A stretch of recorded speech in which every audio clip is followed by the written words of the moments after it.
저는 오늘 여러분과 함께 크고 비밀한 일이라는 제목으로 은혜를 나누고자 합니다. 인류가 지구 위에 살아온 이후 오늘날처럼 인간은 자원 고갈의 식민에서 위기에 처한 적은 한 번도 없었습니다. 요 수년 내에 여러분 천정 모르게 높이 뛰어오르는 기름 가격 때문에 이 자리에 온 여러분 중에 한 사람도 그 고통을 체험해보지 않은 사람 없습니다. 기름의 가격이 올라가면 물가가 올라가고 인프레가 천정 모르게 뛰고 이렇게 해서 우리의 가게에 압박과 괴로움을 많이 겪어왔습니다. 도대체 자원 고갈의 이 악순환이 얼마나 오래 계속할 것인가요? 여러분, 이와 같은 템포로 자원 고갈이 계속된다면 인류의 역사는 어느 시점에 가서 그 문명이 종지부를 찍을 수밖에 없다고 비관적인 이론을 전개하는 사람들도 많이 있는 것입니다. 그러나 저는 오늘 이 시간에 아무리 자원 고갈의 위기가 우리에게 다가온다 할지라도 우리 사람들이 올바른 자세만 취하고 있다면 이것을 능히 극복하고 위대한 새로운 문화를 창조할 수 있다고 저는 확신합니다. 왜 그러냐 하면 여러분, 어떠한 문제에 있어서도 하나의 위기와 도전이 다가오면 그것에 대한 올바른 응전을 해나가면 새로운 역사가 창조되고 또 찬란한 문명이 이루어지는 것입니다. 오늘 자원 고갈이라는 이와 같은 무서운 도전이 우리에게 다가오게 될 때 우리 사람들은 지혜를 개발하고 아이디어를 개발해서 이 자원 고갈에 대해서 올바른 응전을 한다면 우리는 새로운 문화를 만들어낼 수 있습니다. 석유 아닌 물로서 우리의 에너지원을 만들 수도 있을 것이요, 석유 아닌 수소나 산소나 탄산가스나 이런 것을 가지고서도 우리가 새로운 에너지원을 개발할 수도 있는 것입니다. 문제는 우리에게 다가오는 여러 가지 어려운 상황이 우리를 파멸한 것이 아니라 그것에 대처할 수 있는 사람의 마음의 자세와 인간의 지혜와 아이디어가 문제인 것입니다. 그러므로 우리는 어디에서 끊임없이 우리 인류를 도말하려고 다가오는 환경적인 위기에서 우리의 아이디어를 개발할 수 있겠습니까? 그런 문제를 해결하고 그것을 극복할 수 있는 위대한 지혜, 위대한 아이디어를 어디에서 우리가 얻을 수 있겠습니까? 그 아이디어는 우리는 하나님 앞에 나오면 얻을 수가 있습니다. 왜냐하면 성경은 말씀하기를 하나님께서 태초에 천지를 창조하시다고 하신 것입니다. 하나님께서는 없는 데서 오늘날 있는 이 모든 것을 지으셨습니다. 그러므로 하나님에게는 무궁무진한 아이디어가 계신 것입니다. 성경에는 말씀하기를 일을 행하시는 여호와, 그 일을 지어 성취하는 여호와가 이렇게 말하노라. 너희는 내게 부르짖으라. 내가 내게 응답하겠고 크고 비밀한 일을 너에게 보여주려고 말한 것입니다. 여기에서 말하는 이 크고 비밀한 일이란 도대체 무엇일까요? 이야말로 우리 인간이 상상할 수 없는 하나님의 아이디어인 것입니다. 하나님께서 지혜와 아이디어를 우리에게 주셔서 그래서 어떠한 문제도 능히 해결할 수 있게 해주시겠다고 약속하신 것입니다. 이러기 때문에 하나님을 믿는 사람, 우리 주 예수 그리스도를 경외하는 사람은 우리가 이 땅에 살면서 어떠한 자원 고갈이 다가오든지 어떠한 환경적인 위기가 다가오든지 우리가 기도하고 하나님을 앙망하고 하나님을 기다리며 하나님을 찾고 하나님을 의지하는 이상 염려 근심하거나 파멸할 도리가 없는 것입니다. 나는 그래서 오늘 여러분과 함께 어떻게 하면 우리의 생활 가운데 크고 작은 문제들을 극복하고 해결하고 우리의 삶을 더 풍성하고 승리로운 삶으로 이끌어 나갈 수 있을까? 거기에 대한 하나님의 크고 비밀한 일을 여러분에게 말씀드리고 싶습니다. 첫째로 우리가 우리의 삶의 승리를 얻기 위해서는 여러분께서 그 무엇보다도 하나님 앞에서 아이디어를 구해야만 되는 것입니다. 오늘 우리가 보는 이 모든 문명의 발전이란 인간의 마음속에서 우러나온 아이디어로 말미암아 이러한 것이 이루어진 것입니다. 그렇기 때문에 우리가 문제가 어려울수록 그 위대한 아이디어만 개발하면 되는 것입니다. 절대로 인류는 자연자원 고갈로 말미암아 망하지는 않습니다. 아이디어가 고갈해지면 그때 인류는 망하고 마는 것입니다. 여러분의 문제로 말미암아 여러분은 패망하지 않습니다. 여러분의 마음에서 아이디어가 넘쳐나오지 아니하면 그때 여러분은 망하고 마는 것입니다. 어떠한 도전도 거기에 대해서 위대한 아이디어로 응전하면 새로운 성공을 가져올 수가 있는 것입니다. 이렇기 때문에 우리는 아이디어를 하나님께 간절히 구해야 되는 것입니다. 우리 하나님께서는 오늘날도 당신 속에서 크고 비밀한 것을 가지고서 주께 부르짖는 사람에게 이것을 나타내 주기 위해서 기다리고 계신 것입니다. 저는 근본에 핀란드의 헬싱키에 갔을 때 굉장한 아이디어 하나를 보았습니다.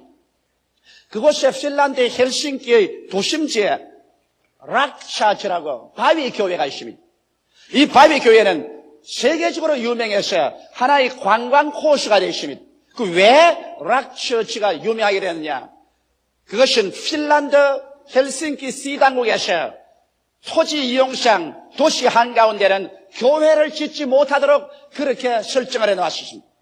그런데 그곳에 있는 루트란 교회가 도시 한가운데 교회를 세우기는 세워야 되겠는데 시당국에서 절대로 허락을 안 해주니까 어떻게 교회를 세울 것이냐. 그래서 그들이 모여서 구수회담을 하고 기도를 하는데 그 루트란 건축가 두 사람이 아이디어가 떠올랐습니다.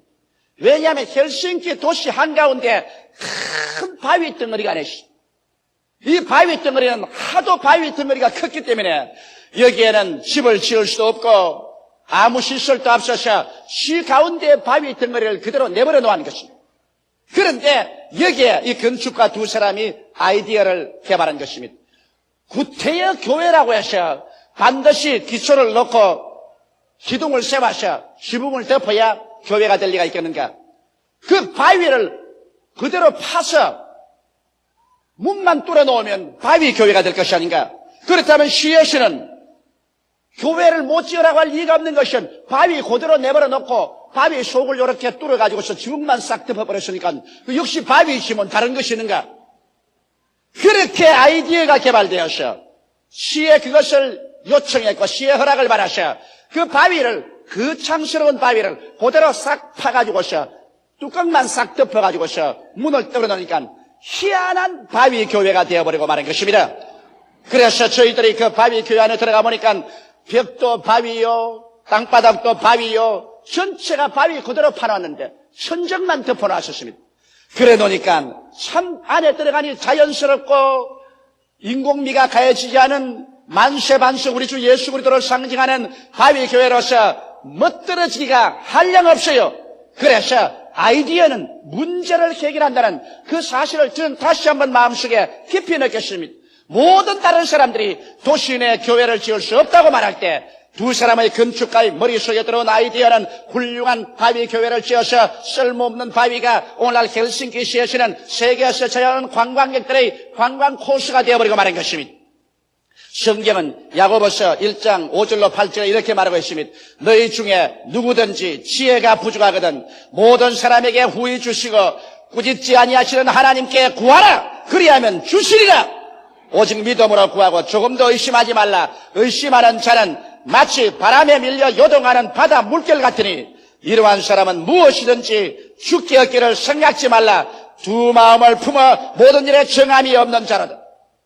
우리 주님께서는 여러분에게 오늘날 지혜를 주시기를 원하시고 계신 것입니다. 그러므로 지혜가 부족하거든 하나님께 구하라고 말하고 있는 것입니다.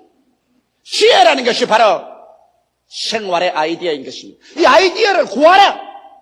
구하되 정말 하나님이 아이디어를 주실 것이냐 안 주실 것이냐 이렇게 의심하면서 구하지는 말라. 이런 사람은 두 마음을 품어 요동하는 바다 물결 같아서 이런 사람에게는 하나님이 아이디어를 안 주신. 그러나 하나님께서 너희는 내게 부르시라. 내가 내게 응답하겠고 크고 비밀한 일을 내게 보여주라 하신 말씀 그대로 전혀 신념을 가지고서 주님께 기도하면 주께서 여러분과 나에게 문제를 해결할 수 있고 위기를 처리하여 더 위대한 삶을 창조할 수 있는 놀라운 지혜 하나님의 아이디어를 우리에게 아끼지 아니하고 주시겠다고 약속해 주신 것입니다. 이러므로 우리는 크고 적은 일에 있어서 모두 다 하나님의 아이디어를 받아서 인생을 기차게 위대한 삶으로 이끌어 나갈 수가 있는 것입니다. 그러면 여러분께서 하나님께 기도하셔. 여러분의 마음속에 기발한 크고 비밀된 아이디어가 돌아오면 어떻게 할까요? 둘째로 그 아이디어에 꿈의 옷을 입혀야 되는 것입니다. 여러분, 아이디어가 하나의 계란이라고 말한다면 여러분 꿈은 앙탁이 그 계란 위에 앉아서 계란을 품고 있는 것과 같은 것입니다. 여러분께서 시골에 자라셨으면 시골에서 이런 봄철이 되면 계란을 품겨서 병아리를 깝니다. 계란 위에 앉아있는 암탉이 여러분 모이도 주워 먹지 않냐고 눈이 새빨갛게 해서 깜빡깜빡하고 앉아있는 모습을 본 사람이 있겠죠. 저도 시골에서 과수원에서 아버님께서 계란을 병아리 깔려고 하기 위해서 불안식일 때 빨리 병아리가 보고 싶어서 계란을 품고 있는 암탉 앞에 가서 제가 쳐다본 적이 많이 있습니다. 암탉은 빨간 눈을 반짝반짝하면서 계란 위에 앉아있는데 마치 내 생각에는 암탉이 계란을 품고 병아리를 꿈꾸고 있는 것 같은 그런 생각을 느껴볼 수가 있는 것입니다. 오늘날 여러분께서 아이디어가 생기면 그 아이디어를 가슴 속에 품고서 잉태하여 그래서 마치 암탉이 계란을 품듯이 우리는 아이디어를 품고 마음에 잉태해서 꿈을 꾸어야만 되는 것입니다. 그 모습이 이루어진 것을 아름답게 채색을 해서 꿈을 입혀야 되는 것입니다. 그래서 나중에 점점 그 아이디어가 이루어진 모습이 마음속에 자라나서 로마서 4장 17절처럼 하나님께서는 없는 것을 있는 것 같이 부르시니라. 없는 것이 있는 것 같이 마음속에 완전히 잉태되도록 그와 같이 여러분 꿈을 꾸어야 되는 것입니다. 성경은 말씀하시기를 꿈이 없는 민족은 망한다고 했습니다. 우리 하나님께서는 여러분과 나에게 언제나 꿈과 환상을 통해서 성령으로 역사해 주는 것입니다. 이렇기 때문에 꿈을 꿀 줄 모르는 사람, 환상을 가질 수 없는 사람에게는 아무리 하나님이 아이디어를 주셔도 그 아이디어는 시들어져 버리고 죽어버리고 마는 것입니다. 아이디어를 받으면 그 마음속에서 그것을 품어서 주야로 여러분의 온기를 더해서 그것이 이루어진 모습을 꿈으로 그려서 이것이 여러분 속에 가득히 잉태되어 마치 9개월 만에 어린애기를 낳듯이 이것이 여러분의 영혼 속에 불러지고 커져야만 되는 것입니다. 그렇게 되면 그 다음 어떻게 할까요? 셋째로 마음속에 흥분해야 됩니다. 사람이 무엇을 이루든지 그 마음속에 영어로 말하면 excitement, 아주 excite되고 마음이 흥분이 되어서 안절부절하지 않으면 그 사람은 일을 할 수 있는 거대한 동기가 생겨나지 않습니다. 아이디어가 가져온 거대한 유익과 축복을 생각해 보십시오.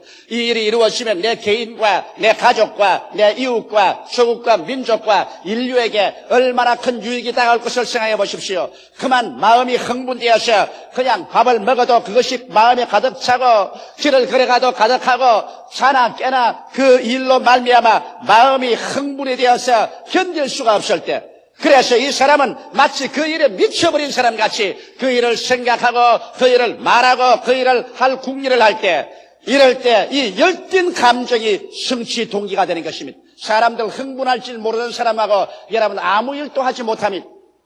적고 큰 일을 하는 사람 그곳이 아주 흥분해버려야 되는 것입니다. 내가 육부 예배를 통해서 우리 교회 예배를 보면은 이 성가대원들 노래하고 지휘자들 지휘하는 건 내가 가만히 봅니다. 내가 어느 지휘자가 잘하고 어느 지휘자가 뭘 한다고는 말 안 합니다. 하면 지휘자들이 마음이 고가워질 테니까. 그러나 아주 음악에 취해서 흥분해 있는 사람이 최고를 잘합니다. 그러나 음악에 취하지 아니하고 흥분도 아니하고 형식적 의식적으로 하는 사람치고 그 속에 청중들의 마음을 감동시키는 음악은 내가 들어본 적이 없습니다. 설교도 한 가지예요. 목사가 강단에 와서 자기 설교에 자기가 취해서 정신없이 설교를 하고 그냥 성령에 도취돼서 설교하자는 이상은 그 설교가 다른 사람에게 감동을 주지 않습니다. 이와 같이 위대한 일을 성취하는 사람들은 열띤 감정에 붙잡혀서 흥분하여 흥분의 도가니 속에 들어있는 이런 사람들이 열심히 일어나서 목숨을 바쳐놓고 일을 하여 위대한 일을 성취하는 것입니다. 나는 우리 최하실 목사님을 좋아하는 이유는 지금 65살이지만은 흥분을 잘합니다. 무슨 일을 하나 해놓으면 근질기게 흥분을 해서 온 열정을 다 퍼붓고 그 정열을 다 퍼붓고 그 열정과 정열을 감당할 수가 없습니다. 자도 깨도 쉬도 안 하고 내리밉니다. 그래서 그 일을 이루어놓습니다. 솔직히 말해서 지금 순복음 금식기도원 1만 재단, 이것은 나는 사실 아직까지 지을 생각이 없었습니다. 우리 최하실 목사님이 어찌나 그것을 가지고 흥분을 하고 기가 막히게 열정을 내리퍼붓고 막 생사를 걸어놓고 발버둥을 치기 때문에 나도 끌려 들어간 거예요. 그래서 내가 어제 금식기도원에 와서 굴 속에 들어가서 기도할 때 말했습니다. 주여, 이 1만 재단은 내가 한 것이 아니라 저 목사님에게 끌려 들어와서옵나이다. 그러니 끌려 들어와도 책임은 내 어깨에 있으니까 주여 잘 이루어지게 하여 주시옵시고 필요한 자원을 공급하여 주옵소서. 제가 그렇게 기도한 것입니다. 여러분 마음속에 이와 같이 끓어오르는 열정이 일어나지 않거들랑 아직까지도 아무런 창조도 일어날 기미가 없다는 것을 알아야 될 것입니다. 그 다음 넷째로 이와 같이 마음속에 열띤 감정이 동기가 되거들랑 이제는 찬동자들을 얻어야 되는 것입니다. 모든 일이라는 것은 혼자의 힘으로 안 됩니다. 어떠한 사람이 아이디어를 내면 다른 사람이 자문을 대야 되고 다른 사람이 기술을 내야 되고 그렇게 해서 연합해서 일을 해야 돼요. 어떠한 일이라도 팀워크가 이루어지지 아니하면 위대한 일은 이루어지지 않습니다. 하나님께서 천지를 지으실 때도 하나님께서는 성부 아버지가 모든 계획을 세우시고 성자 예수님이 직접 나와서 일하시고 성령 하나님께서 모든 능력을 다 제공하여 주셔서 성삼위일체 하나님의 팀워크를 통해서 오늘 천지와 만물이 이루어진 것입니다.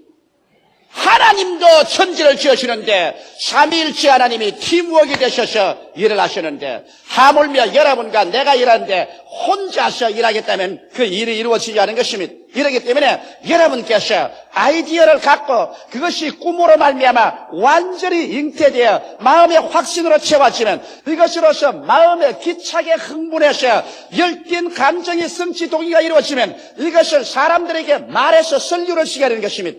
자원이 있는 사람 설교를 시켜야 되고 기술이 있는 사람 설교를 시켜야 되고 능력이 있는 사람 설교를 시켜서 그래서 여러분이 함께 뛸 수 있는 팀워크가 이루어져야 위대한 일이 이루어지는 것입니다.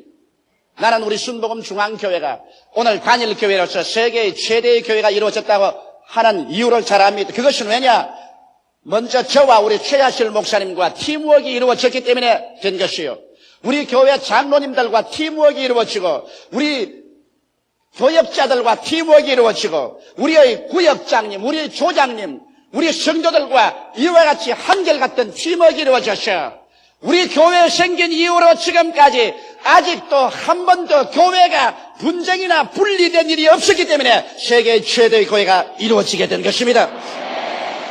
할렐루야. 나는 우리 교회를 자랑할 때 교회의 숫자를 자랑하지 않습니다. 교회 숫자야 이렇게 이루어질 수 있죠. 25년이 넘도록 우리 교회는 한 번도 분열된 적이 없습니다. 교역자끼리 분열된 것도 없고 당회 장로님들끼리 분열된 것도 없고 우리 평신도끼리 분열된 적이 없습니다. 우리는 예수 그리스도 가운데 여러 가지 이견이 서로 부딪히더라도 그리스도 가운데 나중에 전국적으로 언제나 사랑하고 용납하고 용서해서 하나가 되어서 한 뭉치가 되어서 팀워크가 되어왔기 때문에 오늘날 세계 최대의 단일교회라는 이 크나큰 교회를 이룰 수 있는 기적이 일어났던 것입니다. 할렐루야. 이것을 자랑하고 나는 끝까지 이렇게 하나님이 해주시기를 간절히 간구합니다. 그 다음 다섯째로 이렇게 되면 여러분은 이제는 목표를 설정하고 기간을 정하고 계획을 세워서 렛츠고 시작하자 출발을 해야 되는 것입니다. 오늘날 수없이 많은 사람이 인생에 실패하는 이유는 그들의 삶에 분명한 목표를 설정하지 않냐고 목표가 이룰 수 있는 기간을 설치하고 그 계획을 세우지 않습니다. 사람이 여러분 일에 목표를 세우지 않으면 방향을 잃은 사람 같아서 바람 부는 대로 물결 치는 대로 이리 밀리고 저리 밀리고 아무것도 못합니다. 목표를 세워놓고 그 다음에는 기간을 정해놓으면 이제는 결사직이 되는 것입니다. 방향이 뚜렷해지고 이제는 기간이 정해졌으니 이 일을 이루어지겠다고 그래서 시간도 노력도 물자도 그것에 집중할 수 있게 되는 것입니다. 이러므로 반드시 목표와 기간을 정하십시오. 그래야 방향이 설정되고 그 일을 이루겠다는 마음속에 동기가 일어나셔 자나 깨나 먹으나 안 먹으나 그냥 정신없이 뛸 수 있게 만들어주는 것입니다. 그리고 난 다음 목표가 뚜렷하면 이제 내가 뛸 때 내가 어느 정도 성공했는가, 아직까지 어느 정도 실패하고 있는가를 측량해 볼 수가 있으며, 또 성공했으면 그 목표에 비추어 보아서 자신이 생기는 것입니다. 더 믿음이 생기고 더 신념이 생겨서 더 힘차게 일해갈 수가 있는 것입니다. 수없이 많은 사람이 실패하는 이유는 목표를 설정하지 않기 때문인 것입니다. 제가 수년 전에 오스트라리아에 갔었을 때 오스트라리아 교회가 잠자고 있었습니다. 거기에 있는 교역자들이 내게 와서 물었습니다. 우리는 무엇이 병들었습니까? 무엇이 잘못됐는지 조 목사가 진찰을 해 주십시오. 그래서 저는 오스트라리아 교회의 목사님들 만나 이야기해 보셨습니다. 평신도들과 만나서 이야기해 보셨습니다. 그 결과 나는 그들에게 중대한 병이 걸린 것이라 보았습니다. 그들은 지난 10년 동안에 오스트라리아 하나님의 성회가 2%밖에 성장하지 않았다고 말한 것입니다. 2% 성장이란 안 자란 것과 같습니다. 자녀만 낳아도 2% 이상은 돼야 될 것인 것입니다.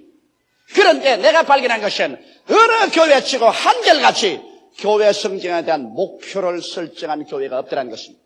목사님들이 그저 교회를 성장해 주기를 바라고 있을 따름이지 목표를 설정하지 않았기 때문에 교회가 나아가는 방향도 결정되지 않았고 교인들이 일해보겠다는 동기도 생기지 아니했고 그리고 그 교회 전체가 성공하는지 실패하는지 속도를 재보이도 않고 모두 다 자신이 없고 그래서 방황하고 있었습니다. 이래서 나는 그때 단호하게 말했습니다. 총회를 떠나기 전에 모든 목사님들이 수첩을 내어서 향후 5년 동안의 목표를 설정하고 그 다음 매년마다의 성취 목표를 설정해서 그 목표를 위해서 무자비하게 뛰라. 무자비하게 기도하고 금식하고 철회하며 전력을 다하라. 목표를 두고 뛰라. 그리고 할 수 없다, 안 된다는 말은 용납하지 마라. 그래야 하나님이 축복해 주신 믿음은 바라는 것이 있어야 하나님이 축복을 해 주시지. 바라는 것이 목표가 없는데 믿음이 생길 리가 있느냐. 아무리 믿습니다 해도 바라는 그것이 믿음인데 바라는 것 없이 어떻게 믿음이 생기느냐. 믿음 없이 어떻게 하나님이 역사하느냐. 그래서 그들은 크게 깨닫고 모두 다 목표를 설정했습니다. 그 결과 나는 가장 영광스러운 보고를 받게 된 것입니다. 2년이 지나자마자 2년 만에 오스트라리아 하나님의 성회는 전체 50%가 성장하게 되어버리고 말한 것입니다. 과거 10년에 2%밖에 성장하지 못하는 것이 2년 내에 50%가 성장되고 오늘날의 여러분 오스트라리아에 가면 어느 곳에 가나 우리 순복음 중앙교회 노래를 부르고 있습니다. 순복음 중앙교회 때문에 조용기 목사 오스트라리아에 왔기 때문에 우리 오스트라리아에는 새로운 불이 붙었다고 그들은 한국어의 노래 순복음 중앙교회 노래를 부르고 있습니다. 이것은 내가 조금도 거짓없이 여러분에게 말하는 것입니다. 이러므로 사랑하는 성도 여러분, 무엇을 이루려고 하면은 분명한 목표를 기록하고 목표가 이룰 기한을 정해놓고 그 다음에는 목숨을 바쳐서 할 수 없다, 안 된다, 어렵다 그런 호사스러운 말은 내가 던져버리고 이루든지 죽든지 둘 중에 하나를 하겠다고 결의에 차서 밀고 나가면 하나님의 역사가 일어나기 시작하는 것입니다. 여섯째로 마지막입니다. 믿음의 불시험을 이상히 생각하지 마십시오. 여러분이 어떤 일을 시행하든지 반드시 그것이 한 번은 물과 불을 통합니다. 죽음의 과정을 통하지 않은 믿음은 믿음이 아닌 것입니다. 베드로전서 4장 12절에 사랑하는 자들아 너희를 시련하려고 오는 불시험을 이상한 일 당하는 것 같이 이상히 여기지 말라고 말했습니다. 또 히브리서 11장 12절에 이러므로 죽은 자와 방불한 한 사람으로 말미암아 하늘의 흐드한 별과 또 해변의 무수한 모래와 같이 많이 생겨났느니라. 죽은 자와 방불한 한 사람. 여러분이 무엇을 계획하더라도 여러 가지 시험과 어려움이 다가와서 부딪혀 나중에 죽은 자와 방불하게 되는 체험을 하게 되는 것입니다. 적고 큰 죽음이 여러분께 부딪혀 와서 그래서 여러분이 실망되게 하고 낙심되게 해서 이제는 나의 지혜나 나의 지식이나 수단과 방법으로 안 되니 이제는 주여 주께서 일어나서 역사하소서 이렇게 말할 때 주님은 그때 일어나서 말할 것입니다. 너희는 오늘날 가만히 있어 내가 너희를 위해서 싸우는 것을 보라. 우리가 죽은 자와 방불하게 되는 이 체험은 여러분이 어떠한 일을 해도 다가옵니다. 적은 일을 다가오면 적게 죽음이 다가옵니다. 큰 일이 다가오면 큰 죽음이 다가와서 여러분 인간 교만이 깨어지고 인간 자랑이 깨어지고 그 발 앞에 엎드려 주여 이제는 나의 힘으로는 할 수 없습니다. 주님이 나타나 주시옵소서. 이렇게 해서 반드시 여러분에게 죽음을 가져오는 불시험이 다가오는 것입니다. 이 불시험을 통하여 내가 깨어지고 내가 주님 그 발 앞에 엎드려서 나를 보지 말고 내 자랑하지 말고 우리 주 예수 그리스도를 바라보고 없는 것을 있게 만드는 주님께 의지하게 될 때 주님께서 나타나셔서 오늘날 또 홍해수를 갈라놓는 것입니다. 요단강을 갈라놓고 여리고가 무너지고 물으로 걷고 오병이어로 5,000명 먹이는 12바구니 남게 하는 기적이 오늘날 안 나타날 리가 어디 있는 줄 압니까? 예수 그리스도는 어제나 오늘이나 영원토록 동일하시기 때문에 그리스도는 오늘날도 위대한 크고 비밀한 일을 나타내기를 원하시는 것입니다. 우리가 두려워할 것은 자원 고갈이나 문제가 아닙니다. 이런 것은 문제가 아닙니다. 오직 그것에 대처할 위대한 지혜와 아이디어가 고갈될 때 이것이야말로 우리가 두려워할 것인 것입니다. 오직 여러분 개인이나 가정이나 사회나 사업이나 세계가 아이디어가 고갈하게 되면 그때 인류의 종말은 다가오고 문나는 파탄에 이르게 되고 말 것인 것입니다. 그런데 인류에게 끊임없는 새로운 아이디어를 산출할 수 있는 길이 어딘지 압니까? 여러분 하나님은 바로 아이디어인 것입니다. 하나님의 말씀으로 천지를 지었기 때문에 주의 말씀이 여러분 속에 들어오면 여러분에게 새로운 아이디어가 들어온 것입니다. 너희가 내 안에 거하고 내 말이 너희 안에 거하면 즉 다시 말하면 내 아이디어가 너희 속에 거하면 무엇이든지 원하는 대로 구하라 그리하면 이루리라고 말씀하신 것입니다. 여러분이 주 안에 거해서 하나님께 부르짖는데 주의 아이디어, 주의 말씀이 우리 속에 들어오면 승리는 그때부터 출발하는 것입니다. 우리 다 같이 고개 숙여 기도드리겠습니다. 살아계신 아버지 하나님, 우리 인류 가운데 들어온 가장 위대한 아이디어는 예수 그리스도인 것을 알게 하여 주시옵소서. 하나님의 아이디어인 예수 그리스도로 말미암아 죄와 불의와 추악, 죽음과 저주와 절망에서 해방을 얻고 영생을 얻는 하나님의 아이디어를 받아들여 영원한 삶을 얻는 우리들 되게 하옵소서. 예수님 이름으로 기도드리옵나이다. 아멘.